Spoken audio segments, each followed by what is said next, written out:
ভ্রমণের পথে চলন্তিকার সাথে সালা ভগ্নিপতি বেরিয়ে পড়েছি সোনাঝুরির পথে।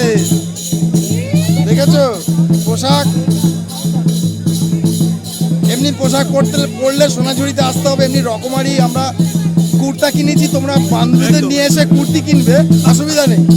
কুর্তা কুর্তি সব এখানে পাওয়া যায়, এমনি নানান রকমের, খুব সুন্দর লাগছে। বলো যে মেয়েদেরও নাচালে ছেলেদেরও নাচায়, মেয়েরাও নাচতে বলে ছেলেরাও নাচতে বলে। এই যে দেখছো আমাদের পিছনে, এই দেখো, এই যে এখানে বলছে ছেলেরা মেয়েরা দুজনকেই নাচায়। এদেরকে গিয়ে শুধু বলতে হবে আমি নাচবো, বাস ওরা বলবে নাচানো শুরু। ঠিক আছে, চলো একটু নাচ দেখাই।